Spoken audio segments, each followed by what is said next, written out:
উন্নতি হয়েছে এবং প্রভাত সংঘ সারা বছর মানুষের পাশে থাকে এবং বিভিন্ন জনকল্যাণমূলক ও সেবামূলক কাজের সাথে যুক্ত থাকেন এবং কোথাও বন্যা হচ্ছে, কোথাও কোনো অনাথ আশ্রম, অনেক কিছু আছে, কোথাও কাকে পুস্তক বিতরণ, কোনো মানুষের বিয়ে হচ্ছে না, কোনো বাবা মা মারা গেছে, অসহায় আছে, তার শ্রাদ্ধ শান্তি হচ্ছেন না, তাদেরকে এনারা প্রচুরভাবে হেল্প করেন।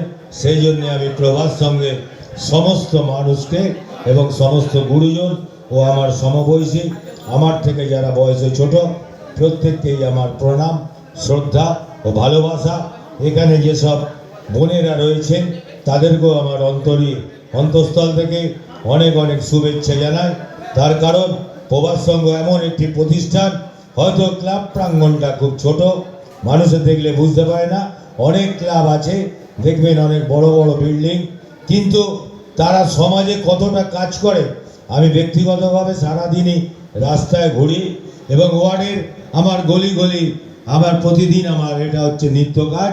সুতরাং অনেক বড় বড় এখানে ক্লাব আছে, আমি কোনো ক্লাবকে অসম্মান করছি না, কিন্তু সারা বছর সমাজ কল্যাণমূলক যে কাজ, সে কাজ প্রভাত সংঘ করে।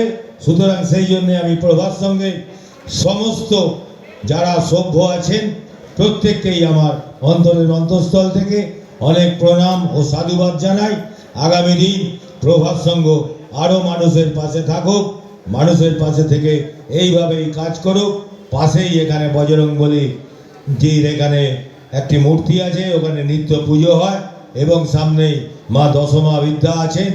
ঈশ্বরের আশীর্বাদ সব সময় বর্তাবে।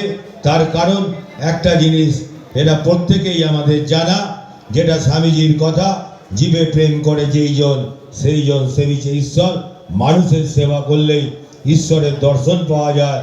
এবং জানবেন, ভালো কাজ যারা করে, আমি একটা জিনিস উপলব্ধি করি, আমি নিজে ব্যক্তিগত জানি, কোনো ভালো কাজ করলে মন থেকে এবং তার অন্তর থেকে যদি করে, ঈশ্বরের আশীর্বাদ আছে কি আমি জানি না, কারণ আমি ঠাকুর রামকৃষ্ণ পরমহংসদেব নই, আমি স্বামী বিবেকানন্দ নই। তবে এইটুকু বলতে পারি, যারা নিঃস্বার্থভাবে মানুষের কাজ করে কোনো স্বার্থ ছাড়া, তাদের ভিতরে যে একটা আলাদা অনুভূতি ও উপলব্ধি হয়, সেটা তারাই বুঝতে পারে।